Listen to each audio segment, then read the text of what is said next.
लेकिन मैं इतना नहीं, मैं इलेक्टोरल बॉन्ड पे आपकी राय जानना चाहती हूँ। 2 दिन के नेता के तौर पर मत जवाब दीजिए, आप छोड़िए सब। आप पत्रकार के तौर पर दीजिए, इंजीनियर के तौर पर दीजिए, आम जनता के तौर पर दीजिए। पार्टी ने इस बॉन्ड ये योजना सही थी या गलत?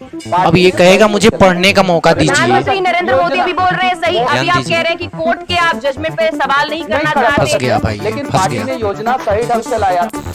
नमस्कार साथियों, आप सभी का स्वागत है हमारे एक और वीडियो में। आज की वीडियो बहुत ही ज़्यादा ज़बरदस्त होने वाली है, क्योंकि भाई आज आपको ना एक पत्रकार की महान पत्रकारिता दिखेगी। हालांकि ऐसा कभी दिखता नहीं है, वो भी बीजेपी वालों से सवाल पूछे कोई पत्रकार, ये तो बहुत बड़ी बात हो जाती है। उनका सुख है मेरा सुख है, उनका दुख है मेरा दुख है। तो आज मैं जब ये वीडियो देख रहा था ना, मैं तो दंग रह गया भाई। चलिए खैर कोई नहीं, इन्होंने जो है पत्रकारिता का नाम एक बार फिर से ऊंचा किया है, तो इनका वीडियो तो एक बार हमें जरूर देखना चाहिए। देखिए ये किस तरह से मनीष कश्यप पे सवाल पूछ रहे हैं, और यहाँ पे मनीष कश्यप बिल्कुल भी एक भी सवाल का ना क्या कहते हैं कंसेप्चुअल जवाब नहीं दे पाते हैं। कोई भी इनके जवाब में ना जैसे लॉजिक अगर आप ढूंढेंगे तो भाई दूर दूर तक किसी भी प्रकार की लॉजिक दिखेगी ही नहीं, कि यार ये मतलब फंसते हुए नजर आएंगे। क्योंकि भाई मनीष कश्यप कैसे हैं आप सभी लोग जानते हैं, व्हाट्सएप यूनिवर्सिटी से पढ़े लिखे हुए पत्रकार हैं नहीं, अपने आप को मान लिए थे एक समय में बहुत बड़े पत्रकार हम हैं। इनको ऐसा लग रहा था कि ये भी जो भी माइक साइक लेके कहीं भी घुस जा रहे थे, तो इनको लग रहा था कि मैं यह पत्रकारिता वाला काम कर रहा हूँ। और इनको क्या पता पत्रकारिता के लिए तो भाई बहुत मेहनत करना पड़ता है, रिसर्च करना पड़ता है। ये थोड़ी नहीं व्हाट्सएप पे मैसेज आया, किसी का मैसेज देखें बस लेके माइक चलना शुरू कर दिए, ऐसे नहीं होता है। तो आइए देखिए, यहाँ पे सवाल हमारे पत्रकारिता महोदय जी पूछते हैं, लेकिन इनके पास एक भी जवाब नहीं। बस ये हंस के ना घुमाने की कोशिश करते हैं, या फिर कहीं से व्हाट्सएप यूनिवर्सिटी का ज्ञान है तो उसको एक बार बड़ा बढ़िया से रखने की कोशिश करते हैं। सोचते हैं ये पत्रकार लोग थोड़ा दब जाएंगे, लगेगा क्या मैं बहुत बड़ा ज्ञानी हूं और ये फिर मेरा बात सुनने लगेंगे। लेकिन यहाँ पत्रकार महोदय एक भी क्षण नहीं रुकती हैं, सवाल पे सवाल इनसे पूछना शुरू कर देती हैं। मतलब कि मनीष कश्यप के भरमावे में नहीं आती हैं, अपना जो जर्नलिज्म है उसको दिखाती हैं। और ऐसे जर्नलिज्म जब होगा ना भाई, तो ऐसे जर्नलिज्म को हम लोग सलाम करेंगे, और ऐसे लोगों को सलाम करेंगे कि आपके पास अब भी हिम्मत है ऐसे लोगों से सवाल करने के लिए। तो चलिए बिना लेट किए हुए वीडियो को देखते हैं, और आप ध्यान से देखिए कि मनीष कश्यप यहाँ पे किस तरह से हंस के सवाल को टालने की कोशिश करता है, या इसका आप देखेंगे मुंह ना अजीब टाइप का बनता है। यार तो यार बुरा फंस गया मैं, कहाँ मैं लोगों को रिलाई करता था, आज मैं खुद रेले जाने लग रहा हूं, और एक भी सवाल का जवाब मैं दे नहीं पा रहा हूं। इससे तो बड़ी दुखद बात कुछ हो ही नहीं सकती है प्यारे साथियों। तो चलिए बिना लेट किए हुए वीडियो को हम लोग देखते हैं। अच्छा, पता है मैं कंफ्यूजन में जी रहा था कि मैं पत्रकार बन गया हूँ। इलेक्टोरल बॉन्ड पर राय क्या है अब देखिए, बताइए। उसके बारे में तो हमने पढ़ाई नहीं किया, इलेक्टोरल बॉन्ड के बारे में। आपने 10 में से 5 सवाल के जवाब में कहा कि आप 2 ही दिन हुए हैं पार्टी आपको ज्वाइन किए 10 हुए। में से नहीं, सारा सवाल का जवाब दिया सारे हूं। सवाल के जवाब में ही आपने लगभग कहा है नहीं, कि जवाब दिया। पार्टी ज्वाइन किए हुए 2 ही दिन हुए हैं। हाँ। आपने ये बात मानी पत्रकारिता करते हुए। खैर आप पत्रकारिता आपने पढ़ी नहीं है, लेकिन कंफ्यूजन करी में है। जी रहे थे कितने ये। साल आपको हो गए हैं? देखिए, पत्रकार तो मैं था ही नहीं, मैं यूट्यूबर था। अच्छा, पता है मैं कंफ्यूजन में जी रहा था कि मैं पत्रकार बन गया हूँ। लेकिन जब जेल गया ना, तो पत्रकारों ने मुझे बता दिया कि तुम पत्रकार नहीं हो, तुम यूट्यूबर हो, पत्रकार तो हम लोग हैं। ये चीजें हमको पता चल गया। जानते हैं कैंसर से कितने लोग मरते हैं? नहीं 9 लाख लोग मरते हैं। और पत्रकारों ध्यान से देखिए, भरमा रहा है पत्रकारों को भाई ये, कि कैंसर के खिलाफ बोले कि इस तरह से बोलेंगे तो हमसे सवाल नहीं पूछेंगे, हमारे चक्कर में आ जाएंगे। ऐड आता है। उन लोगों ने मुझे बता दिया कि मनीष तुम पत्रकार चलो नहीं भैया। हो, तुम हम लोगों के साथ नहीं हो, हम लोगों की श्रेणी में नहीं हो, तुम अलग हो।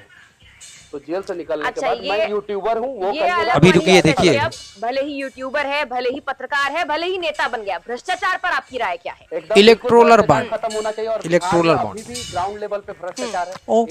एक शब्द ज्यादा बोल दिया मैं आपको, एकदम भ्रष्टाचार इलेक्टोरल बॉन्ड पर राय क्या है अब बताइए। ये फंस गया सीएम। के बारे में तो हमने पढ़ाई नहीं किया, इलेक्टोरल बॉन्ड के बारे में। यूट्यूबर बन गए तो भी पढ़ाई नहीं की, अरे इंजीनियर बन गए तो भी सुनिए। नहीं सुनिए, आपने बहुत बोल दिया। अब एक बार हमें सवाल करने दीजिए, आप जवाब दीजिएगा, सुनिए, आप बहुत टाइम आपको मिलेगा। आप इंजीनियर बन गए, इलेक्टोरल बॉन्ड के बारे में नहीं जानते। आप 2 दिन के नेता बन गए, आप इलेक्टोरल बॉन्ड के बारे में नहीं जानते। आप क्रांतिकारी बन गए, आप देश में उस योजना के बारे में नहीं जानते जिसके बारे में सुप्रीम कोर्ट ने कह दिया कि यह असंवैधानिक है, जिसके बारे में आप जिस पार्टी में गए हैं ये कह दिया गया कि उस पार्टी ने उन कंपनियों से चंदा लिया है। जवाब तो दो भाई, जिन कंपनियों सवाल पर तो पूछा ही जा रहा है। की रेड पड़ी है, आपको उसके बारे में जानकारी नहीं है। गजब बेइज्जती है। हर दिन जो है, नहीं पूछिए, सवाल पूछिए, आपका गुस्सा जो है जायज है।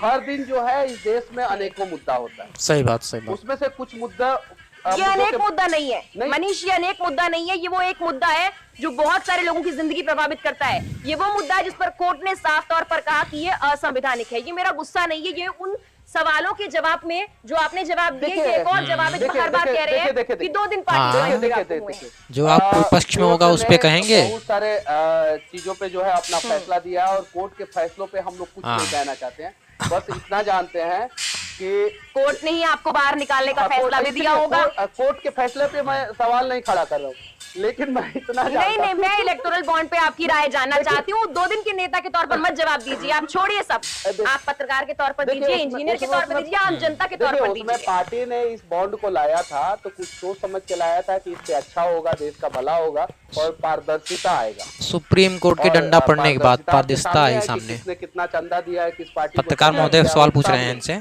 नहीं, लेकिन सामने तो है ना, कम से कम। देखिए फंस गया मनीष, अभी आप क्या मानते हैं? सवाल मैं आपसे पूछना चाहता हूँ। आप एक शब्द में जवाब दीजिए, ये योजना सही थी या गलत? अब ये कहेगा मुझे पढ़ने का मौका दीजिए। प्रधानमंत्री नरेंद्र मोदी भी बोल रहे हैं सही। अभी आप कह रहे हैं कि कोर्ट के आप जजमेंट पे सवाल नहीं करना चाहते। फंस गया भाई, लेकिन फंस पार्टी गया। ने योजना सही ढंग से लाया था, सही तरीके से लाया था, इम्प्लीमेंट नहीं हुई। नहीं, इम्प्लीमेंट भी सही तरीके से हुआ था, लेकिन उसमें अब आगे क्या हुआ उसके बारे में मुझे स्टडी करने का मौका दीजिए।